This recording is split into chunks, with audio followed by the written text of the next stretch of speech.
dia, alunos do Maria Helena! Estamos aqui reunidos, eu sou a professora Roseli, professora de matemática, e a gente está aqui devido a essa pandemia que está ocorrendo no mundo inteiro. Nós, professores do Maria Helena, resolvemos auxiliar os nossos alunos fazendo um complemento das aulas que são administradas na rede pública. E hoje eu trouxe aqui para vocês um conteúdo bem legal, bem joia, para você, aluninho do 7º ano. Vamos lá ver então? Bora lá comigo! Aqui nós temos o conjunto dos números inteiros. Como a gente já havia conversado com vocês e já havia falado, o conjunto dos números inteiros é formado por dois tipos de número: os números positivos e os números negativos. Aqui eu desenhei uma reta numérica com os números positivos e os números negativos. Essa reta numérica, ela é, na realidade, vocês aprenderam lá no 6º ano os números naturais. Então, metade dessa reta para cá são os números naturais que vocês já aprenderam, que é o conjunto dos números naturais, escrito dessa forma aqui que nós temos.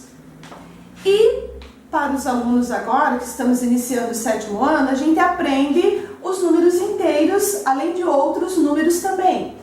Essa reta numérica, bem no meio, eu chamo de ponto de origem.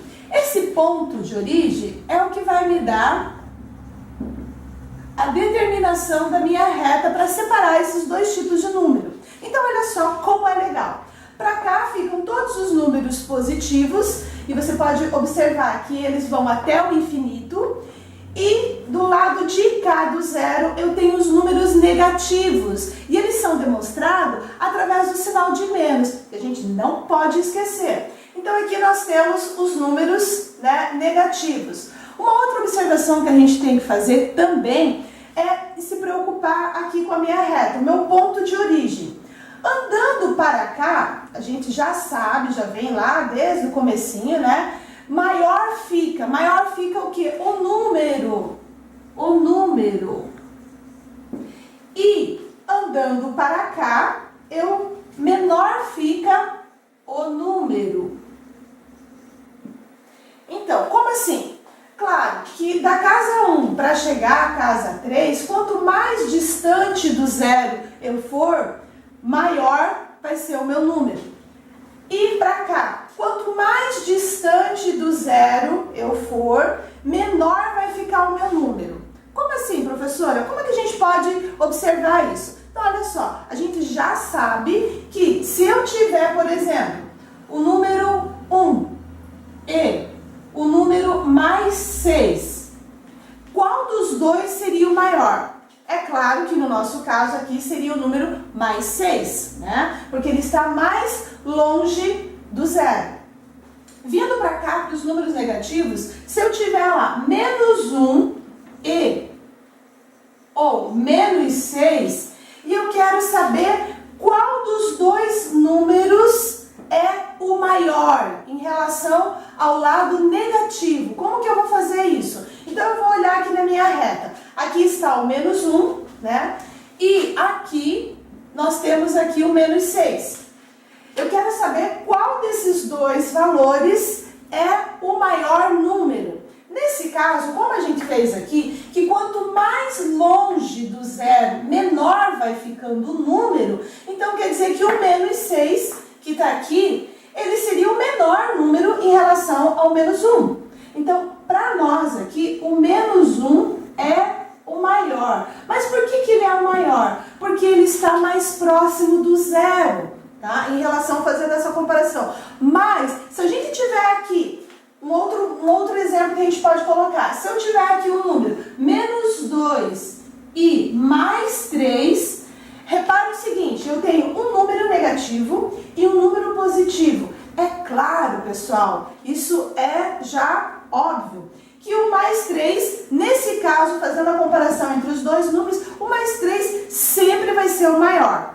Então, assim, vamos só recapitular. Se eu tiver dois números negativos, para mim descobrir quem é o maior ou quem é o menor, eu coloco na reta e observo em que ponto da reta ele está. No caso aqui do menos 1 e o menos 6, o maior para mim é o menos 1, porque ele está mais próximo do zero. E o menos 6 passa a ser o menor número. Se eu tiver uma situação de um número negativo e um número positivo, o que acontece? Para mim saber quem é o maior. Para mim saber quem é o maior, sempre o sinal positivo vai prevalecer nesse caso. Mas, se eu quiser saber entre esses dois números, quem é o menor, nesse caso, o menos 2 seria o menor. Tudo bem? Outra situação que também pode acontecer, que pode aparecer no decorrer dos nossos exercícios. Número oposto ou simétrico. O que é isso? Oposto e simétrico. Olha só que legal.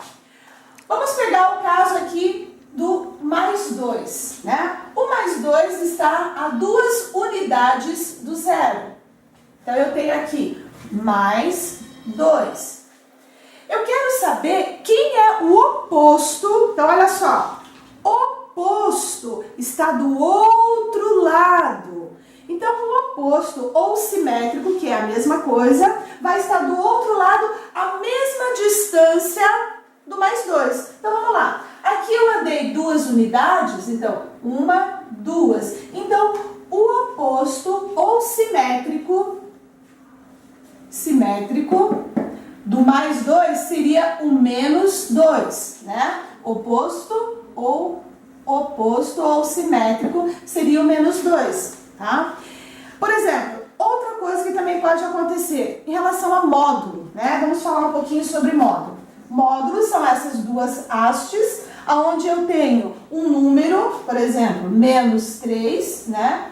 E o que o módulo vai fazer nesse caso? O módulo vai transformar esse número negativo em um número positivo, né? Que seria, no caso, o simétrico dele. Então, se é menos 3, está em módulo, então aqui vai ficar mais 3. Tudo bem, pessoal? Então, olha só, essa é uma parte bem tranquila, bem fácil. Nos exercícios que vocês vão estar realizando, vai aparecer a reta numérica. Não podemos nos esquecer que o conjunto dos números inteiros, ele é formado por essa letrinha aqui. A gente faz a letra Z. No meio, pode aparecer aqui, vai aparecer, né, esse tracinho para representar. Quem são os números que fazem parte desse conjunto dos números inteiros? Então, olha só, como a gente viu ali na nossa reta, né, tem números positivos e negativos. Então, a gente começa aqui com reticências, né, porque é infinito, e vamos colocar uma situação aqui, menos 4, menos 3, menos 2, menos 1, 0. 0 é o meu ponto de origem. E aí eu tenho do lado de lá 1, 2, 3, 4 e assim sucessivamente. Notem o seguinte, lá na minha reta eu coloquei o sinalzinho de mais.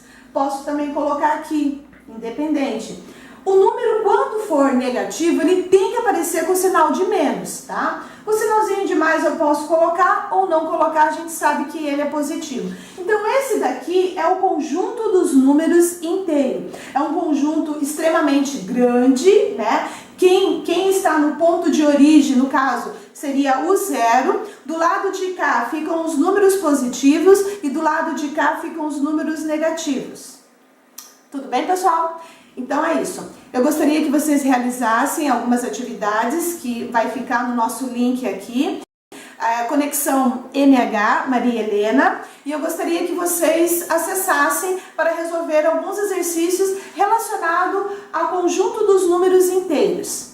Então, alunos do 7º ano, eu vou colocar aqui para vocês uma sugestão, né, de um jogo matemático usando exatamente o que a gente trabalhou na aula 1, conjunto dos números inteiros. É um jogo bem legal, bem jóia, que você pode chamar seu pai, sua mãe ou até mesmo seus irmãos para ajudar você a confeccionar e jogar com eles esse jogo bem legal. Vamos lá então para o material? Você vai precisar, para fazer esse jogo, você vai precisar uma cartolina ou papel sulfite. Ou se você não tiver a cartolina ou papel sulfite, pode ser qualquer outro tipo de papel, tá?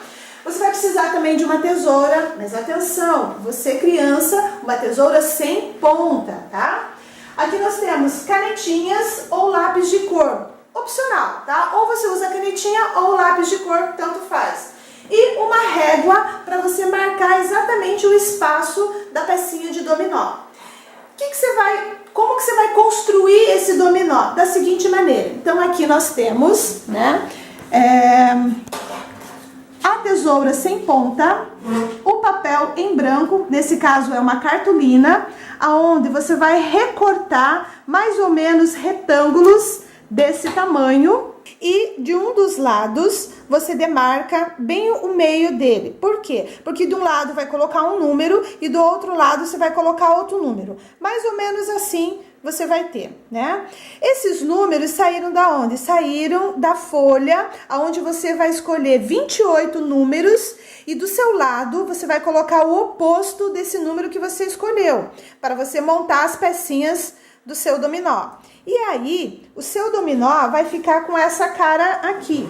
Aqui nós temos um dominó já pronto, né? Essas são as pecinhas, né? Nós temos aqui 28 pecinhas. E como que a gente faz para jogar esse dominó? Sempre no dominó começa-se com o carretão. No nosso caso, o carretão vai ser esse numeral aqui, número 6 e menos 6. Como que você vai jogar? O oposto do 6 é o menos 6. Então, nós temos aqui o oposto que vai encaixar aqui, ó. Pode ver. O oposto aqui, nós temos o menos 6. Quem que vai encaixar aqui desse outro lado da minha pecinha? Também podemos colocar assim, como vocês são acostumados, né? Como é um carretão. Do outro lado, nós vamos colocar outra pecinha para que facilite para você. Então, a gente vai colocar aqui o menos 3 desse outro lado para encaixar, que é o oposto do numeral 3.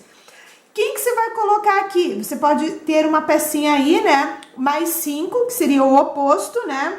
Do numeral menos 5, para encaixar aqui, ó. O oposto. E assim você vai montando o seu dominó. Você pode escolher desse lado ou desse lado aqui um número oposto e vai colocando os números até formar o seu dominó completo.